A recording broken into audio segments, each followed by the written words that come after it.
дээр одоо ямар нэг эзэн байхгүй, ард ямар нэг айдас байхгүй учраас асуух гэсэн юм бол асуучдээ шүү. Тэгэл өөрийнхөө хариулаад надад бас эзэн байх. Гэхдээ хоёулаа нөгөө сүүлээс сая нөө эрдэнэ зүрхийн асуудлыг голчилж ярина. Тэрийг л ярина шүү дээ. Төгсөл рүү нэг жоохон устрлоо. Одоо ч сайдсан газар эвгүй болчихлоо шүү дээ. Огцорсон шүү дээ. Тэгэхээр чинь нөгөө дараагийн засаг масаг яах юм нэг жоох үзэл бодлоос жоохон сонсож. Тий. За би ч баг уус төрч тай мэддэг юм лөө.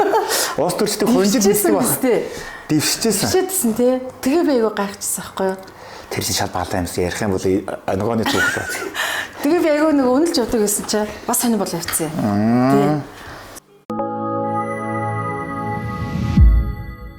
Сэтгүүлчдэг мөрчлж өөрөө маш гоё мөрөгжил яг нэг юмд баригддгөө бүх төрлийн одоо мэдлэг мэдээлэлтэй байх ёстой гэдэг шүү дээ тий.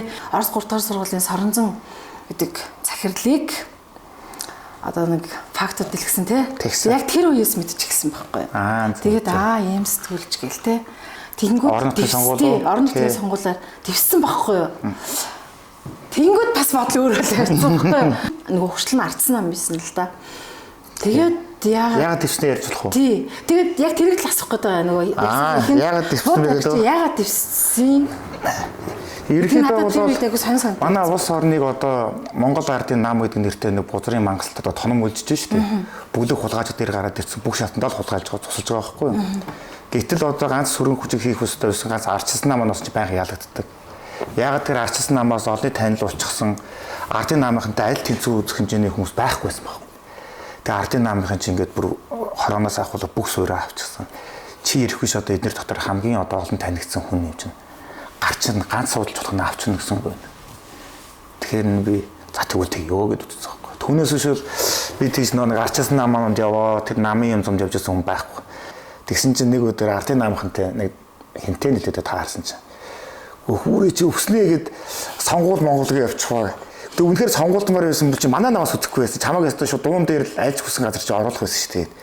Танаа намайг байр нь ядагдуулах гэж орсон чинь өөрөө ядагдчихлаа гэдэгсэн аахгүй. Тэгсэн чинь чи тэгээ яах гэдээсийн төрийн ямар албан тушаал дээр очих гэдээсийн зүг шууд хэлчихгүй яасан өгшин. Заавал сонгуул Монгол гэж байгаа чамд тавьчих байсан шүү дээ. Тэгэхээр үгүй ээ би төр дээрээс гоожид орохгүй. Надад дээрээс тийм миний зорилго дээр төр мөд ажиллах хэрэгсөө биш. За танаа намайг ядагдуулахад миний зорилго байсан юм а. Тэгээ өөр ялагдцаа гэсэн чинь энийгээд чи бүтэхгүй гэдэг. Сүүлийн үеийн сонь сайхныг би бас нэг гоё юмтай яах гэдэг шүү. Нөгөө пэйжнийх нь дагчд нь аюу сайн нэмэгдсэн байсан тий. Тэгээд тэр яг нэг талаасаа нөгөө аюу сөрөг тийм мэдээллийг өгсөн боловч танаа талд бас нөгөө ингээд хамтлалт төсөж байна. Гэхдээ энэ нөгөө талын мэдээлэл нь бол аюу сэтгэл имзэглэн мэдээсэн тий. Тэгсэн.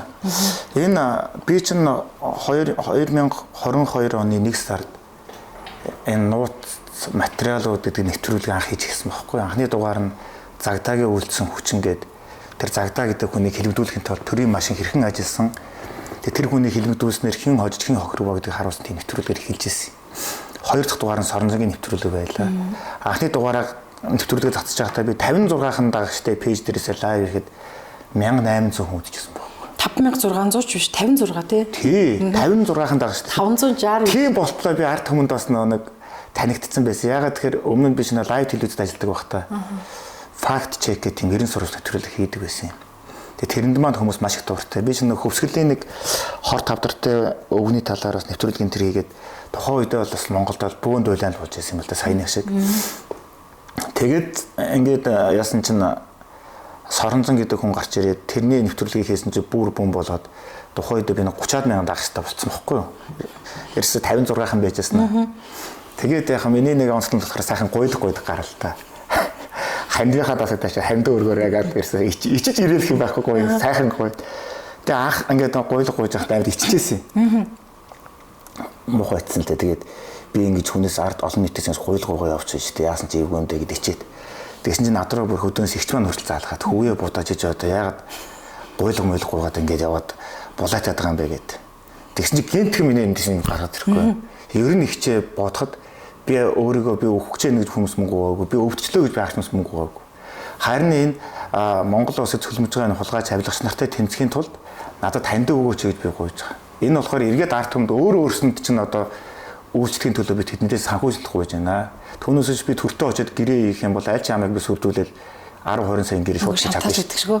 Тий. Би бас сайдаа надад гэрээ гэдэг надад үгүй гэдэг нэг ч сайд байхгүй, нэг ч юм байхгүй. Тэгэхэд би төдөөс өдөртөө явахдаа төртөг гэрээ хийгээгүй байхгүй.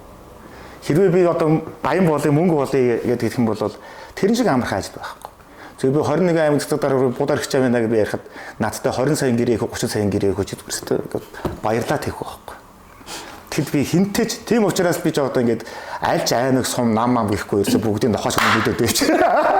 Тэгээд хандваа гоохот Соронзонгийн нэвтрүүлэг дээр хэд чинь эхлээ надад 5 сая орчим төгрөгийн хандив цугулж байсан юм. Зөвөр л ингийн хэрэгтэйс тий. Тий. Гэхдээ тэр хамгийн гоё нь болохоор энэ мөнгөтэй хүмүүс хизээч хандив өгдөг юм билий.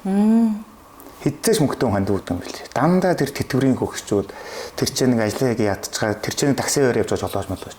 Амар гоё шүү дээ. Ингээл 500 төгрөг, 1000 төгрөг, 5000, 100000, 50000, 100000 гэл тэгээд тийш 500,000 ч мөнгө явцдаг. Гэхдээ 500,000 өгөх хүн их цөөхөн.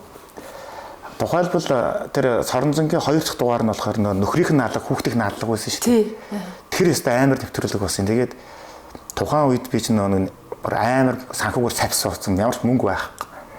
Тэгээд ядж хахад найзуудтайгаа хөвсгөл явна гэж цаг тохирцсон байдаг. Тэгэл тамаа идэж гал нөгөө нэвтрүүлгээ дуусгачаал. Дансандаа 100 200 мянган төгрөгтэй бензиний мөнгөтэй пүрүүс унаал хөвсгөл рүү гараад буудаж байгаа байхгүй юу? Нэвтрүүлгээ түтгэж хайчаад, шөнө түтгэж хайчаад тэгээ өглөө нь эрт гараа авчихсан. Тэгээд Булган аймгийн өнгөрөөд Унтын аршаан гэж байдаг шүү дээ. Сахарын аршаан гэдэг. Тэр зүудгэл их булаг аршаан. Тэр чинь оч найзтайгаа хончоод өглөө нь аршаанаас ус уух гол байжсэн чинь нэг талаа надад чилээд гүгөөд ирдیں۔ Тэгээ гайхаад юу вэ гэдгсэн чинь чи буудар хичээд сэтгүүлч үү гээл. Тийм гэсэн чи ястаа өчигдөр ямар амар нэвтрүүлэг хийвэ. Би ястаа бүр ястаа чамайг харчаад холоос гүүжиж баяр өрөх гэж ирсэн. Тэгээд нөө чинь яг явахтай байсан. Ястаа өгсөн чи чамд хандив өргөсөн шүү гээл.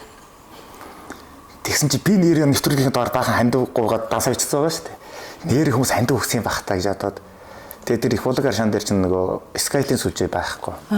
Цаашаага мөрөн ороод сүлжээнд тосон цэнгэл дээр жолоо очоод бензин хийх гээл хандивынхаа тасаа шалгасан чи хэд өсөж бодож байна чи 500 мянга 500 мянга юу вэ 11 сая шокс бүр хэдэн мянган хүнээс бүр амар хүнээс ингээл янз бүрийн суулгасан байна тий. Тэгэхэд нөх хүмүүс яадаг вэ гэхээр дотрийн нар зайлгсан яг тэр нөө экзарын хөдлөсөн ийм бүр ингээд хүнийг бүр байж ядсан тийм контент үзэнгүүтээ тэр дуун дээр шилжүүлдэг юм байна. Сэтгэлөөр ингээд амар юм болж байна тий. Саяны одоо ингээд Эрдэнэ сүхийн нэвтрүүлгүүдтэй ч гэсэн би одоо ичихгүй хардлагна. Гуйлгаа хандив тасаа тавиад тавьчихсан. Тэгэхэд л бас нэг сая гарын төгрөг цуглаад орж байгаа юм. Тэгээд бас нэг өндө 50 суугаа. Тэгэд хүмүүс их хөөхөн тэгэл 150 мянган заасмаас бүр нэг хүнээс ч хэлээ. Их чинь бүр ингээд яг байгаа 50000-аар ч одоо чамар явуул ингээд данснаа хавуулмал явуулаад. Тэгэхээр би бүр амар баярлж байгаа чинь. Тэгээд энэ таны энэ өгж байгаа энэ хандивчин болохоор зөвхөн энэ мөнгийг би болно олон нийтийг сайн сайхны төлөө тэр одоо энэ саяны Эрдэнэ сүхийн шийдвэр мавлаг албан тушаалын нэвтрүүлэг хийх зардлаа зарцуулдаг юм а гэд хэлээ явчихдаг л та. Тэгээд яагаад Эрдэнэ сүх гэдэг үнийг ер нь ингээд гарах болсон гэр бүлийн өмнө нь өөрөө яг ингээд бударагчаас төвлөж хаяглаж цагтл бичсэн юм уу те? Тантай уулмаар үгүй би одоо ингээд уулзах гэсэнтэй уулздаг надад тийм зав зааж бас байдгүй маа. Чи гол шалтгаанаа шууд хэлгээд. Тэгсэн чинь би нийслэлийн эрдэнэ төлөөлөгчтэй борлуулалтын төлөөлөгч Эрдэнэ сүх гэдэг хүний эхнэр нь байгаамаа. Тэгээд намайг одоо маш аимшигтайгаар зодоод байдаг юм аа. Тэгээ би одоо энэ асуудлыг олон нийт хөргөж өөрийгөө аврахгүй бол намайг алах гээд байна гэдэгсэн. Тэгэнгүүт нь за хоёудад бол орой уулзъя. Би чамд нэг 19 цагаас уулзах цаг гаргаж өгье. Тэр чи хагас өдөр байсан юм. Тэгээд би чинь гэрээсээ 19 цаг гэдэг энэ чи ажил дээр ирчихсэн сууж байсан чинь хаалга онгоол нэг хүүхэнгүүгөө ороод ирсэн. Яасан чи юм уу гэдгсэн чи биш манай хүн ойлд байж байгаа гэд. Тэгэхээр за тав. Тэгсэн чинь нөөжин гарч гүнгүүдэл нөгөөдгөө дагуулаа ороод ирлээ 2 хүүхэн. За чи ямар учиртай хүн бэлээ гэсэн чинь энэ болохоор энэ их өндөр хүүхэн байдаг юм билээ шүү дээ. Бараг метр 80 гарантай их өндөр хүүхэн байдаг. Тэгээ би Эрдэнэ сүхийн эрхнэр нь байна гэд. За тааш зүтгэж хөөхий бүр нүднийх нь гал мал нь бөхцөн. Тийм ятрангуй царайтай тийм хүүхэн байгаа байхгүй дээл хувцсан мөсцөн. Тэгээ гэрээсээ хөөгдөд 7 сард хөөгдчөөд ингээд аавынхантай ингээд хэд хүүхдтэйгээ багтаж ингэхгүй тэр нисгийн байранд нийц олуулан амьдэрдэг. Тэгээ би ингээд бүр ор хоронцгүй ингээд хөөгдөж явж байгаа гэд. За яашаа суу юу болсон яар гэдгсэн чинь би ингээд нүүр амаа гарахгүй ч болохгүй хэрнэ. чи шүгүүд үлээж байгаа бол үлээсэн шиг үлээ. Ард түмэнд үнийг хэлгээд. Би таныг одоо Эрдэнэ сүхэд худалдагдчихгүй гэж итгэж л энэ чи ирсэн юм аа. Яагаад тэр цааш одоо мөнгөтэй хүчтэй болсон эрх мэдэлтэй. Тэгээд л одоо ингээд таныг энэ нэвтрүүлгийг хийж байгааг мэдчихэл юм бол цаад чинь зүгээр цүнхтэй мөнгөө барьж ирээл ингэж бах таавал ихгүй үстэй гэдгээр нь тийм байхгүй. Би тийм улгаас нартайг бас эвдэрдэг хүн ерөөсөж биш. Гендерийн үндэсний хорооны ажлын албаны дарга наацтай холбогдоод за буудар хичээс түүлжээ би наавс гэдэг чинь манай байгууллага тусламаар байна. Энэ гэр бүл туслах шүүхийн бүх шатанд нь бид нэр өн төлбөргүй өнгөөлж гаргаж өгөө. Энд чинь ерхий сайдын дээр идэх том ажлын алба байхгүй. Тэгээ би бас тэр гендерийн үндэсний хорооных нь хүнийхэн дугаарыг тэр даруй нөгөө наран гаруурын болоод за энэтэй холбогдоод өмгөөлөгчтэй болоод ядаж чи нэг үнгөө өмгөөлөлөд аана гэдэг чам маш том ач тус болно.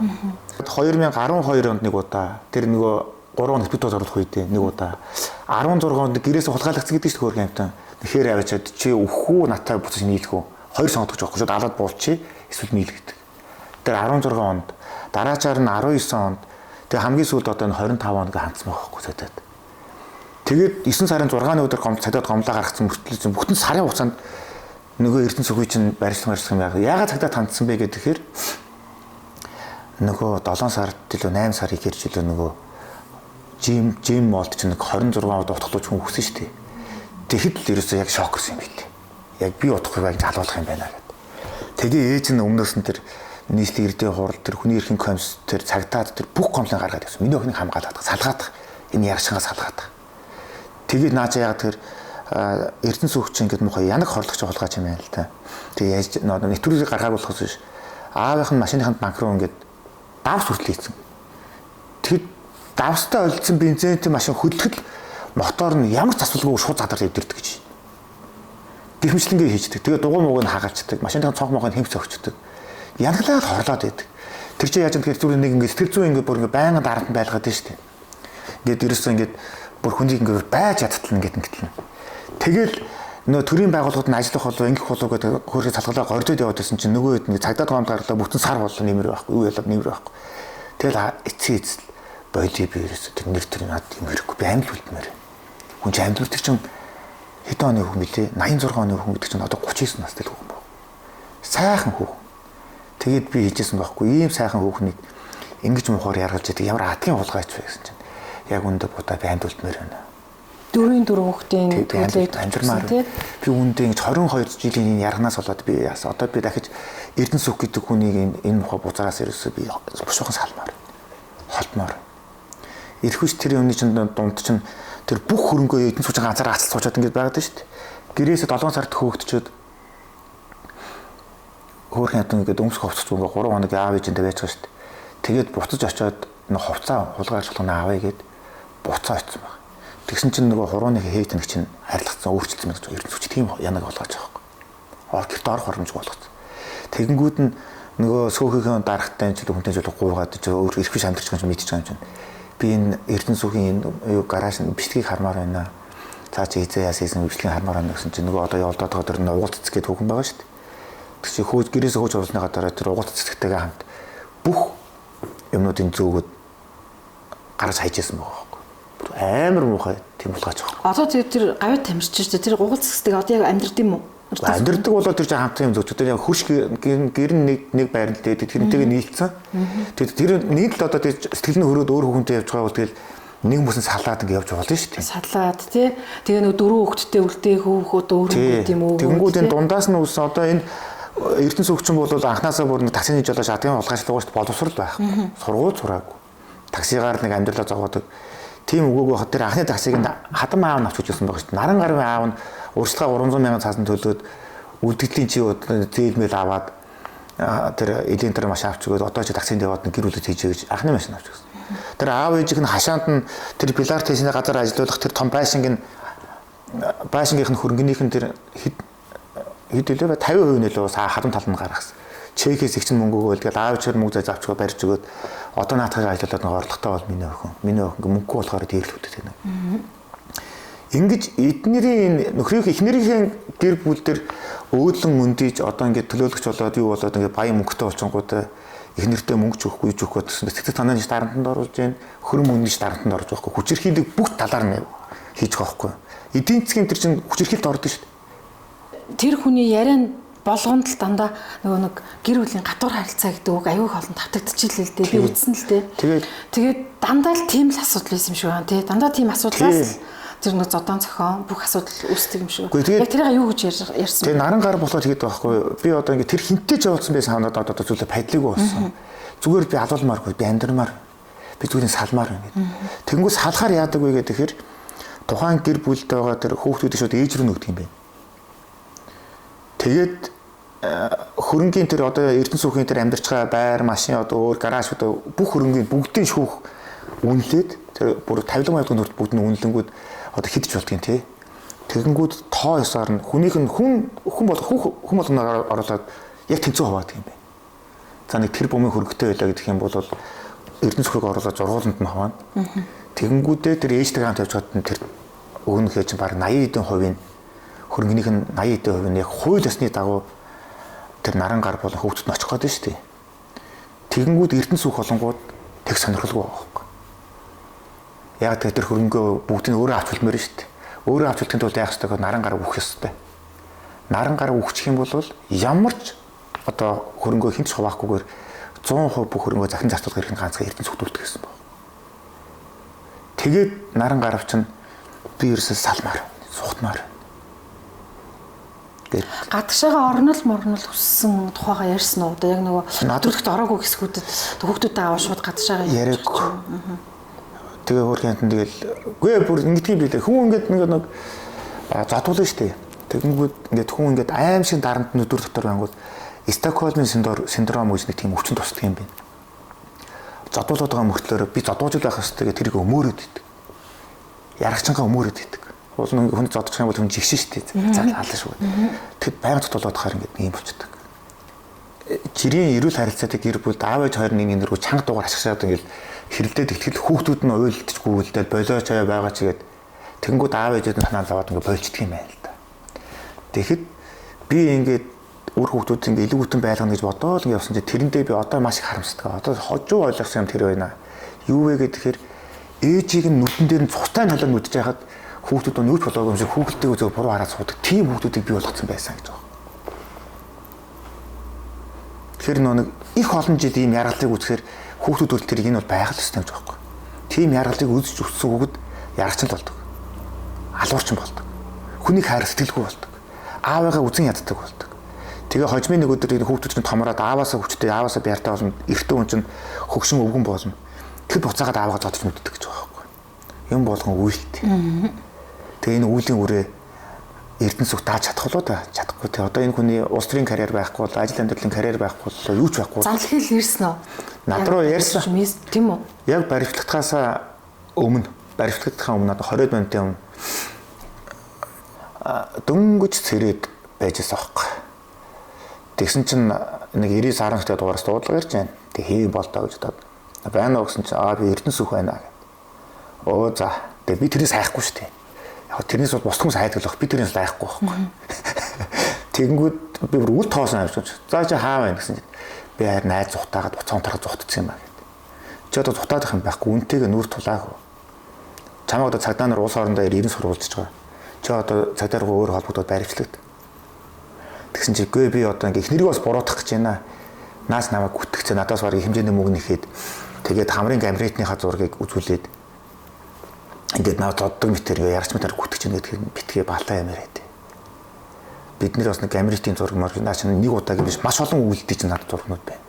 Бас нэг тийм гамритын нүдэлтийн хөрхлөө нэрэж би мэдэн шүү дээ. Тэгээ чи наатагаа одоо тэгээ яах та надад болж одоо зүтгэсний төрийг хийх гэдэг юм чи гүйл тэгээд. Тэгээ үнтэйг нь цадаатаа уулзгаад гэсэн. Удаачгүйсэн чинь над руу дунк тоол гэж байхгүй. Улгаачиг баривчилсан.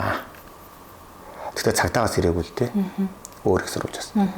Тэгээ одоо наа чи хаа байна гэсэн чинь хаан улдурын цагдаагийн хэлцээр байна гэсэн. Тэг зургийн дараад бичлэгийг явуул хатаа гэсэн чи явуулсан. Тэгэл цагдаа нар шууд ялгчаа татсан тогтоолын танилцууллаа. Дахиж нэг нэмэлт мэдүүлэг авлаа. Үргэлжлүүлэн баривчлаа. Энэ дээр прокурор их бас амар сайн ажилласан. Тэгээ над руу энэ нэвтрүүлгийг үзсэн бүр ёо бурхан минь амар олон эмэгтэйс над цахаа ярьж. Би зөвхөн чатыг нуушаад товчхон хариулт өгөхөд баг 2 цаг болдог шүү дээ. Бүр хэдэн зуунаас. Яг л миний амьдрал, яг л миний амьдрал. Тэгэд бүр амар. Тэгэхээр энэ Монгол улсад чинь энэ гэр бүлийн хүчирхийлэл яргалал гэдэг энэ бузар юм бүр хавтгай болсон юм билий. Жилээс жилд гэр бүлийн одоо хүчирхийлэл гэдэг байгаа шүү дээ. Эний дуудлага буурсан гэж үзэж байгаа юм бэл. Дандаа тийм мэдээнүүд гарцсан. Ялангуяа 24 онд 1.1%-аар 2025 онд бас 1.6% ингээд буурсан гэдэг статистик мэдээлүүд байгаа даа. Гэхдээ энэ бас наа чи буурсан байхаас буурсан гэдэг мэдээлэл. Наа чи би яагаад буурсан гэж бодож байна вэ гэхээр санал нийлж байна гэхээр урд нь бүр хавтгай байсан байхгүй юу? Бүр. Тэгээд хууль чангарсан байсан. Би тэр мэддгүй байсан. Хүнээс одоо ингээд за манай нөхөр нав зодчлаа гэдэг дуудлага ирнэ шүү дээ.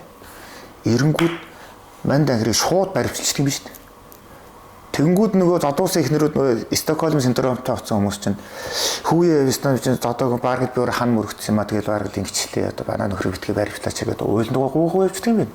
Тэгээд цагдаа нар нь тэгэл үдэ айнаал нөгөө ярах чинь 7 хоног явуулчихдаг юм шоронд. Эсвэл сар явуулчихдаг юм байна. Амар хүнд зодсон байх юм бол сар явуулчихна. Яг нэг түлхэх хаалгадагч байдаг юм нэг юм байх юм бол 7 хоног ч юм явуулчихдаг юм. Ингээд тэр ярахчин дээр нэг удаагийн бүртгэл үүснэ. Давтан зодлоо гэдэг дуудлага 108-аар ч юм хүүхдээс нь дамжаад миний ээж аав зодоод байна гэдэг дуудлага хүүхдээс нь ирэхэд шууд нөгөө нөхрийг барьчлаад 30 хоног суулгачдаг. 30 хоног барилгаанд орсон хулгайч бол хонь болоо гараад ирдэг юм. Амтан бол за ямар ч хэлээс мэд зодож болохгүй юм байна. Зодхол юм бол би халуулах юм байна. Би хууль өөрийн өвтгөл шүү дээ. Тэгэнгүү зодгоо болчдөг. Тэгэнгүүдэд ярах нь яаж ямар хэлбэр шилждэг вэ гэхээр эдийн засгийн арга шилждэг. Мөнгө өгөх болчдөг. Даамсгаач авах мөнгөгүй болгочдөг. Хааш нь гарах юм бол болчдөг. Зодохгүй шүү дээ сүмөртөр ингээд. Тийм. Бүх нийтийн амралтын өдрүүд буюу бурхан багшийн дүйцсэн өдөр одоо өөр юу гэдэг манайхаж ингээд ийм ол өдрүүдэд сайхан амарчих юмсан гэж боддог байтал тийм өдөр энэ гэр бүлийн хүчирхийлэл авих үлдгэцэн байдаг юм байна. Судалгаанаас харахад. Тэгэхээр бас сонирн бооз. Гэтэ амарч чадхаа бицсан. Ингээд юм байна. Яадаг вэ гэхээр бүх нийтийн амралт өдөр болно шүү дээ.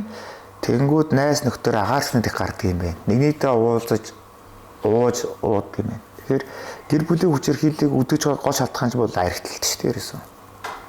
Эртний суух хэрэг арх данд ирүүлдэ юм уу эсвэл арх уучаад тэгж тийм гэр бүлийн хүчирхийлэл үлддэг гэсэн үг. Анхандаа бол арх марх уусан үед байсан. Сүүлдээ бол зүгээр байнга. Тэр нэвтрүүлэг дээр ярьж байгаа шүү дээ. Хөрөнд нэг өдөр эртний суух Чингэлтэй хайрхан дээр гараад утааны талаар ингэж нэг рил хийж одоо нэг өөрийгөө харуулахаар явсан гинэ. Тэгэнгүүт нь өмнөх хорийн хөрх нэг эхэндээ нэстэ ингэж урталсан цаасан барьсан. За миний ани юм байр ш. Одоо хоолойгоо ингэж хийжлүүлгээл тавчиг татуулаад өгөн хийжлүүлж байгаа өглөө зураг авалтанд ноцсон баг. Тэгээд нөө чи дээшээ гараад нөө зургийн багийнхантай тэг яг та маанаг малчин тэгээд яг та маанаг юм чи маанаг шүү дээ. Хэдэн текстийг хараад ярьж чадахгүй тийм маанаг юм чинь. Тэгээд нилийн хэдэн олон дөгөж юм уу гэж явсан юм уу та. Бууж ирэнгүүд уурах нэртэй гарахад бүр бялбарт нүцсэн юм чи. Би сая яриг гэж бодсон юм өөрөө санаандаа хүлээж чадсангүй. Гэтэл чи юу гэсэн үг юм бэ? Гүж яг энэ юу л төвөө нэрэ. Тэгээ бүр хамрын бүр цөмөж ихэд бутта ёо тэр зургийг өстө бүр хараад би ч бүр хараад гэж юм чи юу юм бэ наач гэд. Тэгээ харин яг л ийм болц.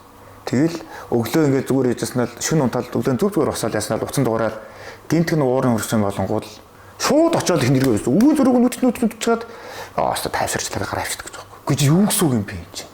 Бэрээ яга хамгаалдаггүй юм.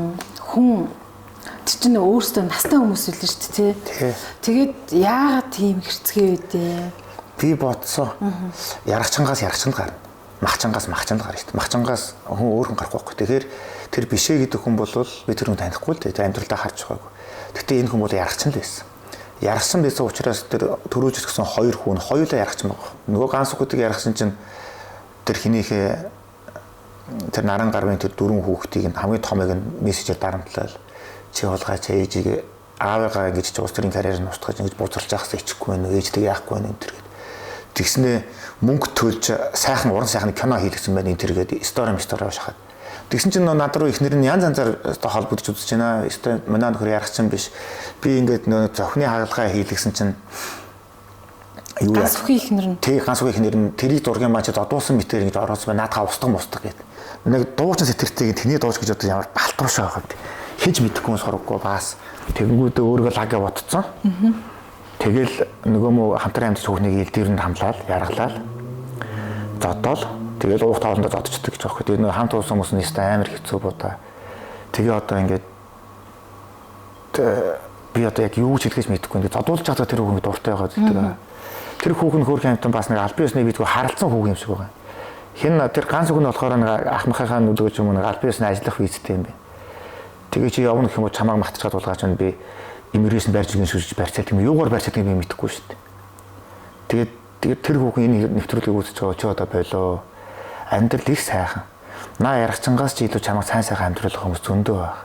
Битгий энэ муухай энэ ярахчингийн гарт нож залуунаас гоо үзэглэн эрүүлэнд бүх зүйлээрээ тоглол. Чи нэг л өдөр наадахын гарт өгөн шүү гэдгийг би хэлмээр байна. За аль 7 сард хөөгдсөн тэр гэр бүл бараг салхатаараа тулцсан байсан ийм гэр бүл нэгэд хүрсэн ийм гэр бүл яагаад одоо гинт ингээс өөхөх болов? Энэ нэр нь нөгөө намаас ийм захиалгатай юм шүү. Ард намаас уу? Тий. Гэдэг тийм бас хардталтай явсан. Би одоо ямар одоо хүмүүс тэгж одоо комент хийснийг нь харсан л та. Наач захиалгатаар адын захиалгатаар хүмүүс комент хийдэг байсан шүү дээ. Тэр эрдэнэ зөвхөн өөрөө хэл битсэн юм баг. Яаж одоо тэрийг одоо хүмүүс захиалгатаар хэлж гайхаад байгаа байхгүй. Тэг яг хөө тэр нэг гэр бүлээ дарамттай гажгууд бас тэгж өцсөн байж магадгүй л. Энэ нэвтрүүлгийн төлөө бол тэр наран гарвас би бүр сохор зоож байгаагүй ямар ч мөнгө яриаггүй. Эрдэнэ сүхрүүд зүгээр маягаар чатаар явуулаад за хөгшин хариу тайлбар өгөхгүйгээд ганцхан асуулт асуухад эрдэнэ сүх надад хортой мөнгө яриад ороод ирсэн байхгүй. 100 200 сая тэр мэд чинь бол зур доор нь олно шүү дээ. Ягаад тэр эрдэнэ сүх чинь дүүргийн эрдэнэ төлөөлөгчдийн хурал хамгийн олон сонгогдсон гишүүн юм билээ. Төлөөлөгч Арчсан намаас. Арчсан намаас 20 онд 24 онд баян сонгогдсон. Тэгээд энэ жил их хурал үзэхэд квота авч чадаагүй болормодоо тохиолдсон. 28 онд бол баарга их хурал орсон юм билээ. Бүх юма бэлдсэн гар байсан юм билээ. Тэгэхэд энэ удаад би сэтгүүлчийн ёс зүйн зарчмаа зөрчиж хийсэн шүү дээ нэвтрүүлгийг. Сэтгүүлчийн ёс зүйн зарчмын 1.8 дээр нь буруутхан шүүмжлэгдэж буй этгээдэд хариу тайлбар өгөх боломжийг олгоно гэдгээр үүргэжүүлсэн байхгүй бид нарыг. Хэрвээ би хариу тайлбар авъяагаа холбогдоход надад руу мөнгөтэйг орж ирээд нястарч гад байсан учраас би ёс зүйн зарчмаа зөрчиж ингэж гаргасан байхгүй. Тэгээд яг өөрөө нөгөө нэг юу бичсэн мэс ч одоо ингээд намайг дэмжиж байгаа бүх хүмүүст баярлаа, талархлаа гэх тээ. Тэр дундаас би нэг зүйлийг эндээс хэлэх гээд байгаа. Би нэг л зүйлийг итгэлтэй хэлж чаднаа. Та бүхнийхээ итгэл сэтгэлийг би энэ насаа эцэлтэл гэж байгаа шүү. Энэ үг аяга анхаарал татсан. Хизээч гундаахгүй гэж байгаа. Тэгээд төгсгөлд нь бас няцахгүй мөн дээр нь худалдагдахгүй гэж байгаа байхгүй. Тэгэхээр би дөрвөн сэтгүүлчтэй ярилцж байхад ингэжсэн л да. Ер нь Монголын сэтгүүлчид аяга хөсөглөн байна. Энэ төрд байгаа хүмүүс Монголын сэтгүүлчдийг өсөглөн байлгаж чадж байгаа учраас өнөөдөр сайтууд нь худалдагдсан. Эсвэл энэ хэвлэл мэдээлэл нь худалдагдсан гэж ингэж дураараа хэлүүлж ингэж бидний нэр хүндийг унгаж байгаа маа гэж.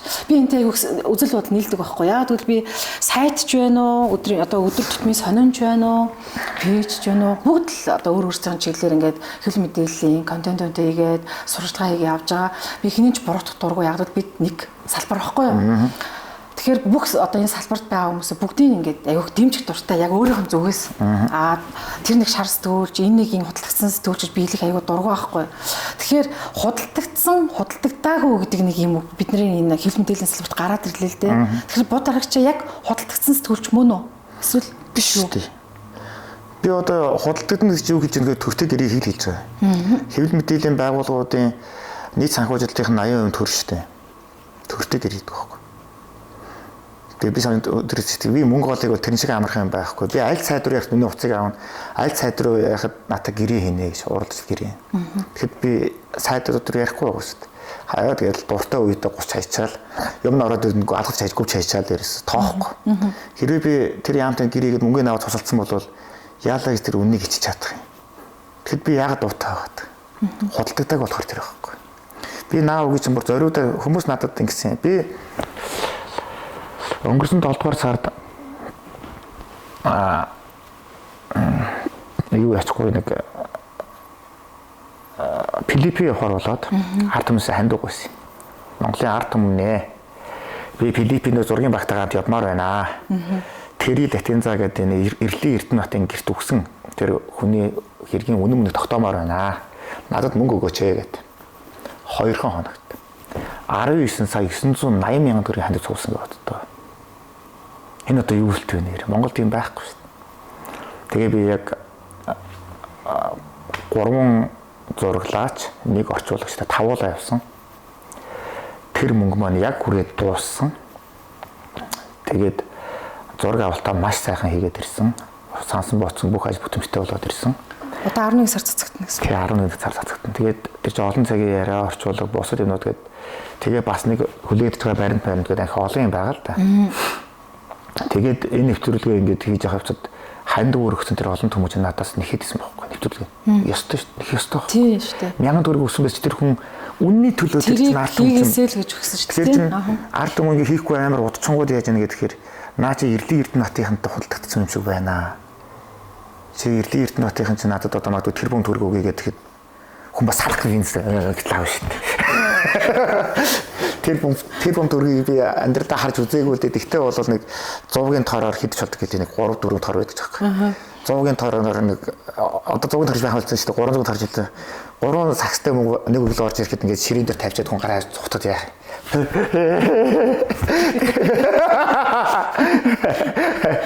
На ард дэрийтэй хандаж зориуд гэж хэлсэн тэр. Би эдгээр надад хідэн ч төгрөг амлсан гэсэн би тэрэнд нь орохгүй дунд хуруул өгнө.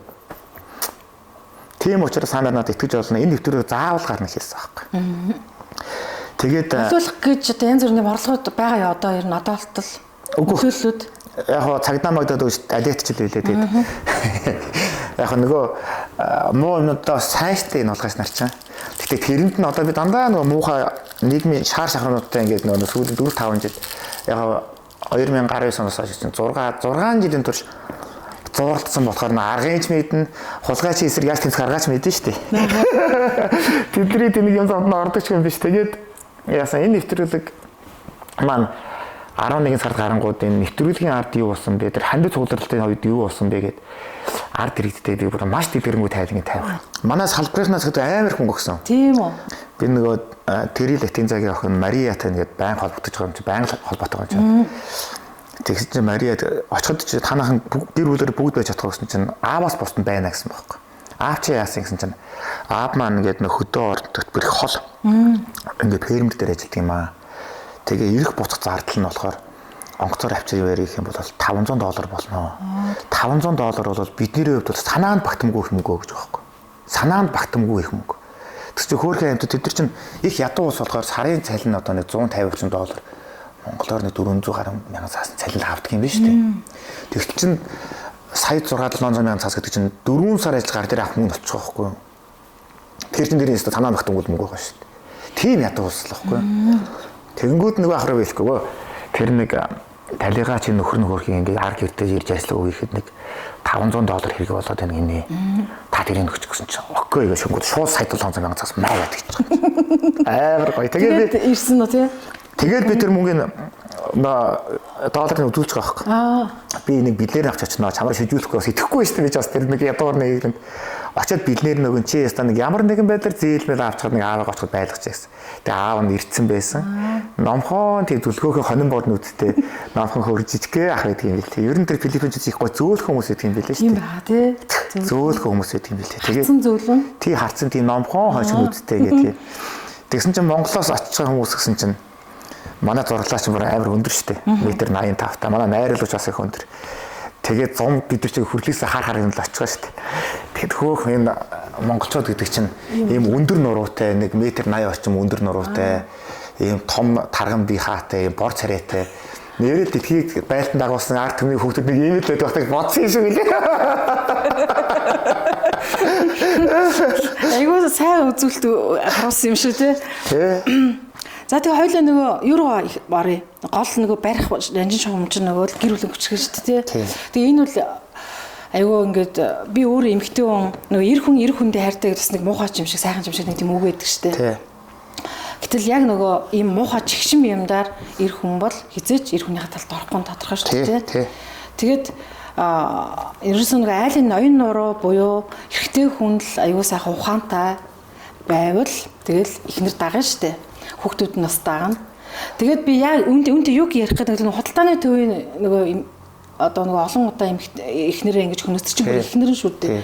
Тэгээд тэр хүн гянданд бүх насаар хорих ял авсан шүү дээ. Тэгсэн чинь дав залтсан бэл. Одоо тэгээд хэвээрэл үлдэлтэй тэр чинь. Тийм л дээ. Гэхдээ яаж тийм зүрх зориг тэр хүнд бас байна гэдэг л үнэхээр аимшиг байгаа. Яг тэгвэл ийм юм хийдэг хүмүүс ерөөсөө ухаардаггүй юм байна гэдгийг харуулсан. Ямар ч ээтгэхгүй тийм нийгмийн шаар шавхранаас яаж угаасаа сайн юм хүлээгдэв дээ. Тийм шаар шавхранаас хизээш тийм сайн юм хүлээг хэрэг байхгүй өгсөн юмнээс онгоцгүй нэгтгэл айлах юм шүү дээ. Тэгэл нэг маш гоё үзэсгэлэнтэй охиныг өргөчнгүүдэл өөрөө тэр ч царай мото адгийн шаарлага ба шүү дээ. Тэгэл нэг охиныгаа хардал ингээл ингээд амьдралын там болгодог. Тэгэнгүүт манай Монгол улсад ямар хууль хэрэгтэй вэ гэхээр нэг удаа халдаад явах юм бол тэр халдаж итгээд шууд гав өгчдөг. Тэгээд нөгөө эмэгтэйдээ болохоор нэг юу гэдэг ингэртэй зүудүүд зүгэлтч юм өгчдөг. 500 метрийн радиуст тэр ярах цаа ингээд тэр эмэгтэй байгаа ороод ирэх юм бол шууд адилхан тохиолон дуурдаг. Тэгээд нөгөө халдан давхлагч итгээд тэр даруй тэр бүсээс нь гарц цухтах хэрэгтэй гэдэг. Хэрвээ одоо гарц цухтахгүй 30 минут ч юм уу 5 минут ч юм уу тодорхой хугацаа өгөөд гарц цухтахгүй байх юм бол цагдаа нар нь тохиолч бас хамтан цагдаад нь очиж байгаа шүү дээ. Шууд тэр газараас ноож ирд баривчлаад одоо магадгүй шууд хордог, сарч гэдэг юм уу 2 сар ч юм уу суулгадаг. Ингэж босон тохиолдолд энэ ярахчд болонгуудаа ингэж ирчлөөгөө хомиулаад өөрөө ингэж жинхэнэ нухуулаад ирэхээр ойлгодог юм байна. Өөрөө тэр зовлон биеэр үтгэр ойлгодог юм байна. Тэгээд тэр хүний амьдрал хамгаалагдаж байгаа байхгүй. Тэгсэн чинь Монголд ингээд сууч өдөөд ингээд ярахдаг ингээд хаяатангууд дагаж таамаглаад тэгээд яг чалтайгууд нь болохоор хөргийг хилэгэн чанар гараа зогтчихсан. Чалгууд Монголдоо тэгээ үрдээ алуулж байгаа байхгүй. Над руу ингээд чат бичдэг амар олон хүн байгаа шүү дээ. Чатсан хүн байгаа шүү дээ. Амар хөөх хогтууд байгаа байхгүй. Бүр ингээд харангууд хайр хөдмөр тийм хөөх хогтод байхгүй. Тэгээд бурхан минь би тэр ярахчангаас хилийн чанар зуц чадсандаа баяртай. Одоо л би нэг гоё ингээд хар дарахгүй юм чинь одоо л би нэг айцгүйгээр гээс гарч амжих байхгүй. Тэгэхээр чадахгүй тэр хилийн чадвар гарч чадахгүй тэр хүмүүсээ тэгэл дуусах. Тэгэхээр энэ хуулинд өөрчлөлт оруулж ийм хамгаалалт харах хэмжээг нин дараа хийх хэрэгтэй. Би одоо Нара гişүн шинийг цаад ч одоо төрөөд хизээ буцаж ажилдаа орох нь тэгэхээр энэ оч уулзахаас тэгээ босод эмэгтэй гişүүдтэйгээ ч гэсэн бас нэг өөрчлөлт уулзаа та бүхэн хуулийг ингээ өөрчлөлтөд гэж гуйхаас. Тийм зүйл цалт оруулаад өгөөч. Тэгж хамгааллаад хуулийг өөрчилчих юм бол дахиад эмэгтэйчүүд маань ингэж нэг угсруулсан дараалсан тийм юмд орохоо байлгал юм. Таалж бодож байна да. Яг бодит тусламж авахгүй юм чинь тийм бодит хамгаалалт. Хуулийн тийм хамгаалалт. Тэгэхгүй нөгөө хуулийн тэдийн тэнд өөрчлөлт оруулна. Айл 99 оноос хойш л үеийн засгийн газрын үед үеийн намын үед л ингээл яригдчихсэн билээ гэр бүлийн хүчрийн тухай бол гэр бүлийн тухай бол дөрвтэй өөрчлөлтүүд байхгүй. Ард нь нөгөө далд хүчрхийлүүд байсаар л хэлсэн билээ л дээ. Одоо ч байсараа. Тийм. Ер нь хүчирхийл үүсгэж шалтгааны хэлтэд өсмөр ус ярих хэрэгтэй. Юунаас үүс шалтгаан бэ гэхээр ерөөсөө мөнгө байгаа. Хэрвээ ингээд айлгаар ингээд байж штэ. Маргаашийн талхны мөнгө явах бай, бензиний мөнгө явах бай, юуны мөнгө явах бай гэд өрийн дарамттай байгаа хүн амар ууртай стресстэй байдаг юм. Хүүхэд нь гүүж авч байгаа энэ ширээн дээрээс аягийг зохио унахчингууд өөмө өргөсөн гуйлах чинь ястаа гэдэг хүүхдээ халаад байгаа юм шиг юм биш үү? Их нэрийгөө очиж нүдөө ичдэг. А гэтэл ямар ч тийм мөнгөний проблемгүй амьдарч байгаа хүүхэд аяга хаг унахад аав ээж нь ой миний хөө буцаа гүйж гараа наа шилээч ээж нь яаш хүрдэж авах хүртэл битгий үзүүлчихээ ингэж харьцдаг болдог.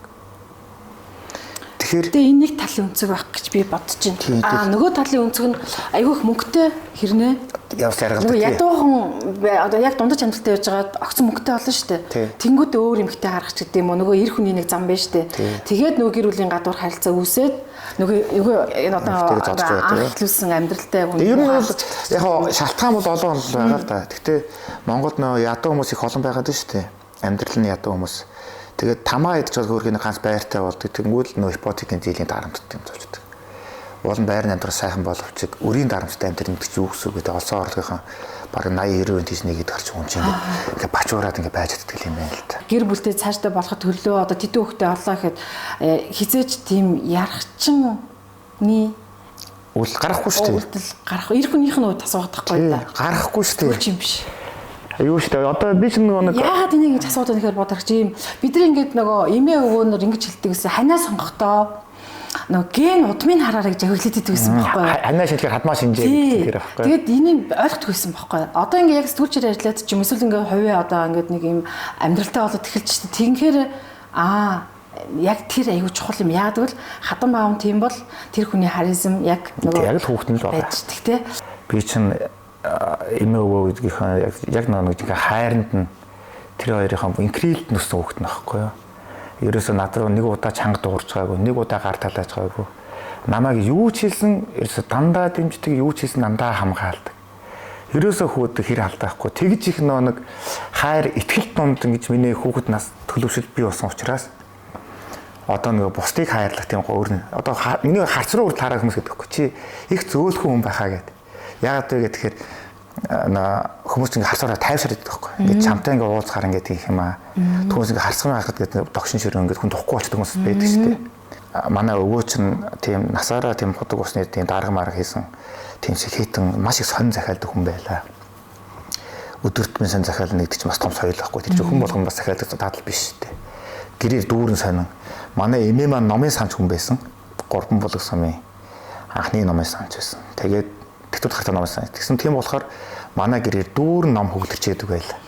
Ястай тэр үед чинь нөгөө арайдоо сонсохоос өөр юм шидгүү хөдөөний хөвгт чинь номнуудыг ястай хямртал уншсан чинь би байхгүй. Тэгээд тийж ном уншсанаасаа болсон уу яасан ер нь бол хүүхдээ хасаа сурч явахасаа сумандаа болвол манай бод бол толгойтой шүү гэд. Тэгээд толгойтой хийжсэн чигээр тэрийгэж батлаад шууд мөсийн хуваараа. Тэр үед мөс чиг цөөхөн хуваартай дүүсэн шүү дээ. Тэгээд манай сумаас ч 2 хүн хүүхэд тухайн жил Монгол улсын сургуулийг авч явах тэрний нэг нь би байж л шүү дээ. Аслаа зогссон. Ард түмний бас хайртай зүтгүүчтэй нэг л боллоо. Маш олон дагагчтай таньдаг. Одоо ингээд гудамжтай хож танихгүй хүн байхгүй шүү дээ. Тэгэл гоё штэ явж байхад удамжаар явж байхад машинаа онгоолгаад хээ будаа бинчцгаа шүү ураа гэж. Энд тэнд ингээд зүгээр идэж угаал нэг ирсэн машинд орсон ч гэсэн өө өстө манай өнөөдөр олон таньдаг хүн ирсэн байж штэ гэж. Тэр гоё те. Тэгээд тэрийг бас дааж явна гэдэг аягүй чухал. Тэр чинь бас их хариуцлага шаардж байгаа. Тэгээд тэр лайв телевиз үзэгч байгуулагч намайг одоо телевизэн хүн болгож сургасан байхгүй. Би жаргалдаг байсан да. Яа тэр үеийн үзгээр одоо фокус болоод гэж би жаргалдаг байжээ гэдэг. Өнгөрсөн 7 хоногт болсон юм нь тэр нөгөө нэг болон туяа гişүн их хурлын эндэр дээр суучхад хасах 40 градус гэж яриад байгаа байхгүй. Тэгээ нөгөө гадаа хідэн хим байгаагаа ямар уйлрал байгаагаа мэддэггүй утаа хийвэрэ одоо ингээ өвөлжилт болох чинь те гэтэл өвөлжилтийг ярьж байгаа хүн байхгүй. Утааг ярих хүн одоо бүр байхгүй бол нөгөө Нямбаатар нөгөө ус төртэй утгалтцсан ч гэдэг юм. Ингээд нэг юм сонирхолтой улс төрийн юм зүйл дунд л бид өнөөдөр аж төрөл амьдрал явж байна л да. Улс төрийн яг өнөөгийн цаг үеийн нөхцөл байдлыг үзэл бодлоор нь дамжуулж харах гэдэг байхгүй юу? Яг яаж харж байна? Энэ хог шаарнуудыг одоо арчиж хайх цаг болсон. 28 оны сонгуулиар ард иргэдэнд битгий саналаа худалдачаарэ. Битгий өөрсдийнхөө ирээдүйг худалдаарэ. Багш нарын асуудал, цалингийн асуудал дээр болох юм бол би анхнаасаа л дуурдаг байсан. Өнгөрсөн амар хүртэл. Одоо багш нар шиг хөөрхөн нэг сая 300-аас 2 сая гаруй цалин авдаг юм шиг хөдөө орон нутгийн багш нар арай жоохон илүү авдаг юм шиг л нэмэгдэлтэй. Тэгээд шинэ орсон багшад сая 300 мянган төгрөгийн цалин өгч байгаа байхгүй юу? Шинэ орсныхын төлөө. Тэгэнгүүт сая 300 мянгаас дөнгөж залуухан 21-2 дугт оронгууд хажуу өрөө чинь 800 мянга шүү дээ. Тийм шүү дээ. Тэгээ хоол унд чи ямар үнэтэй тэр хүн яаж амьдрах юм бэ? Тэгэхээр нөгөө багшаар төгсөх багшаар ажиллахгүй болчиход байгаа. Багшаар ажиллахгүй болчиход байгаа. Энэ ямар аюултай вэ гэхээр нэгэнт тэр чинь сурсан мэдсэн чаддаг хүмүүс нь ажиллахгүй болоод тэгэхээр оронд нь хин нэгэн хичээл заахал ёстой шүү дээ.